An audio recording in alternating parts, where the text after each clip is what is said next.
On va installer à présent le mini-débat et ce matin, je suis avec Raoul Steve Gounouko, bonjour. Bonjour, Epiphane Chabi. Jacques Debré, bonjour. Bonjour à tous. Voilà, ce matin, nous sommes 1er août. Ce jeudi, bien évidemment, on va parler donc de la fête de l'indépendance. Le Bénin qui célèbre le 64e anniversaire de son accession à l'indépendance. Raoul Steve Gounouko, quel souvenir avez-vous, il faut le dire ainsi, en tout cas en ce qui concerne l'indépendance du Bénin? Beaucoup de personnes se remémorent, en tout cas, des moments passés, il y a de cela 10, 20, 30 ans, 40 ans pour certaines autres personnes. Et vous, personnellement, qu'est-ce que nous pouvons en tout cas retenir en ce qui concerne l'indépendance du Bénin? L'indépendance, déjà, c'est, disons, le droit des peuples à disposer d'eux-mêmes. Oui. Et vous voyez l'euphorie qu'il y avait eu aux premières heures de l'indépendance, c'est la joie, évidemment. Et avec le temps, 64 ans après, et lorsque cette date arrive, on est toujours dans cette euphorie-là. Et on est toujours heureux de savoir que nous sommes indépendants. Oui. Donc, comme tous les Béninois, la joie m'anime. Et je suis sûr que cette joie anime tous les Béninois parce que lorsque vous allez un peu dans les coins de rue, il y a des drapeaux et tout le monde se dit très satisfait, très heureux de revivre encore ce moment qu'on a vécu il y a 64 ans, un peu comme si c'était hier. Oui. Et donc, bon, ben au-delà de cette joie, c'est qu'on doit réfléchir effectivement, on doit se poser des questions. Est-ce que nous sommes indépendants 64 ans après?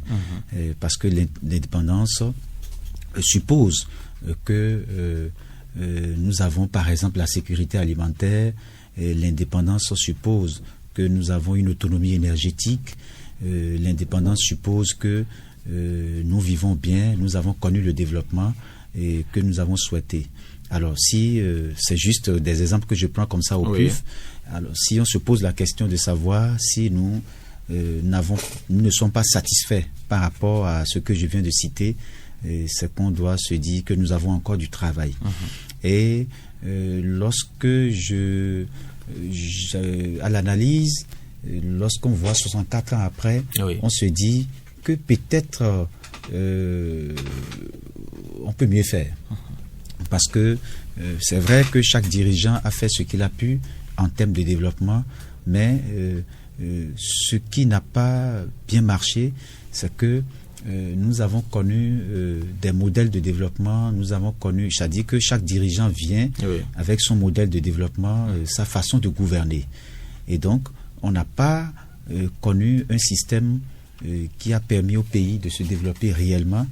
Et donc, chacun vient avec son système, c'est-à-dire que le dirigeant vient, il fait 5 ans ou 10 ans avec un système, et l'autre vient, remet tout le système en cause, et c'est un éternel recommencement. Et donc, on a évolué malheureusement en dents de scie, et ça fait que le développement n'a pas été ce qu'il est. Quand vous prenez simplement, c'est un autre exemple que je prends, l'éducation. Vous voyez, aujourd'hui, 64 ans après, on dit qu'il faut repenser notre système éducatif. Voyez-vous? Et donc, c'est dit que 64 ans après, c'est un peu comme si on n'a pas bien réfléchi, et c'est maintenant qu'on veut repenser tous les secteurs. Et donc, je pense que on doit pouvoir avoir un modèle de développement propre à nous, et de sorte que chaque dirigeant qui vient suit ce modèle et pour faire le développement. Mais si chaque dirigeant va venir avec un modèle de développement, une méthode de gouvernance, c'est pas sûr qu'on puisse aller au développement souhaité.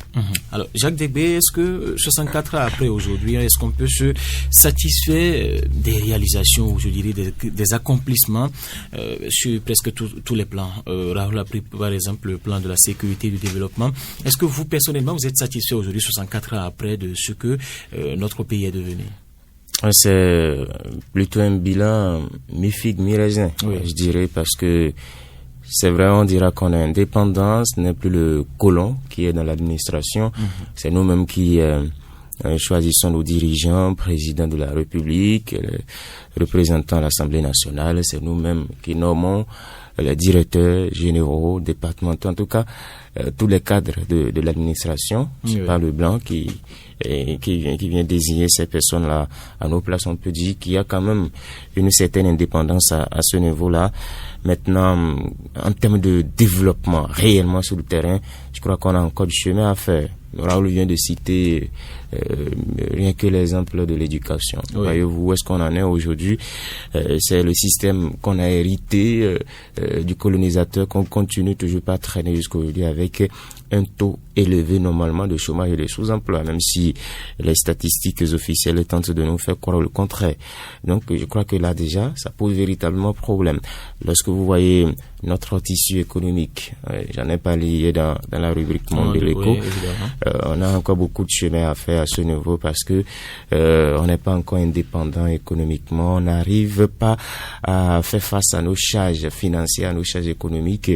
On subit d'une manière ou d'une autre les effets des chocs extérieurs, la Covid, les guerres partout dans le monde et tout ça. Nous, ici, nous ressentons, quoi qu'on dise, les conséquences, le modèle de développement.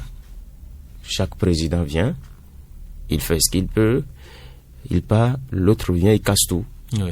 Imaginez rien que ce qui se passe actuellement avec le régime du président Patrice Talon. On casse tout et c'est comme si les autres n'avaient rien fait.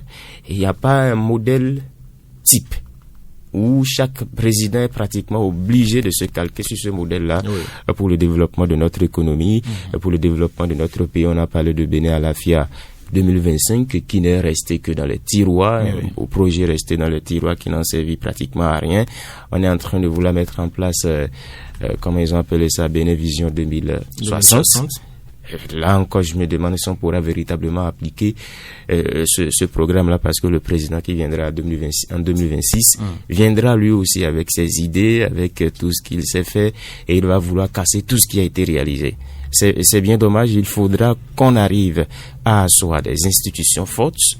Moi, j'ai dit que 64 ans après nos indépendances, on n'a pas encore des institutions fortes, on continue toujours d'avoir des hommes forts pour diriger nos pays et quand c'est comme ça, le développement tant souhaité, on n'y arrivera pas. Malheureusement, ce sont les populations qui en payent malheureusement les pots cassés. Chaque matin, vous avez enregistré une vingtaine de personnes qui ont appelé pour grogner.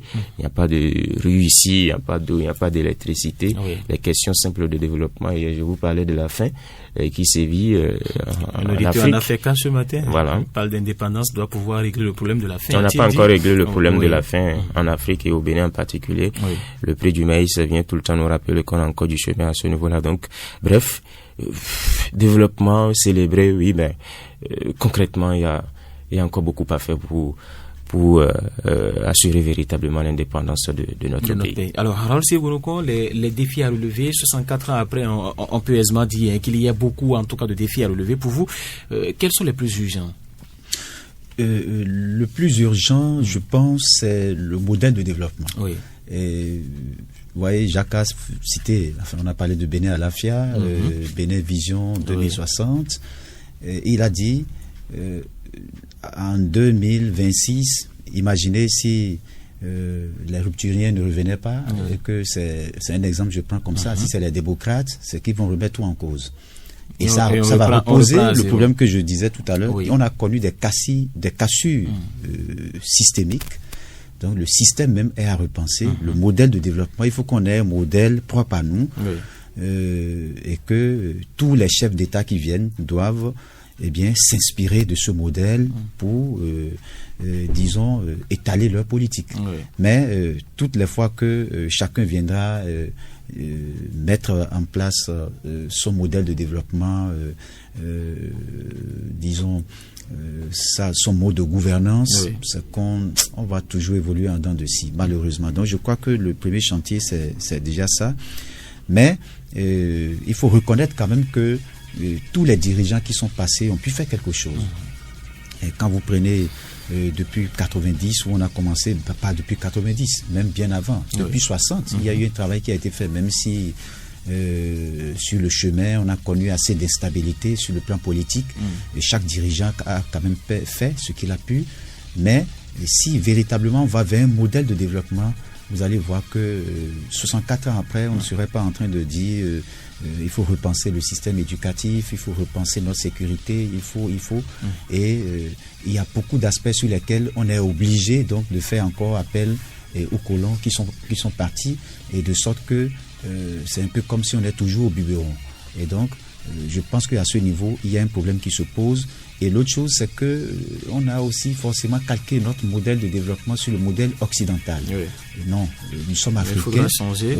Il faut changer. C'est pour ça que je dis, nous avons des experts, et il y a des sachants qui peuvent faire ce travail-là, et de sorte que on a un modèle de développement. Et sur tous les plans, vous allez voir que les choses vont marcher. D'accord. Merci à vous, Raoul Steve Gounoucon et Jacques Degbe,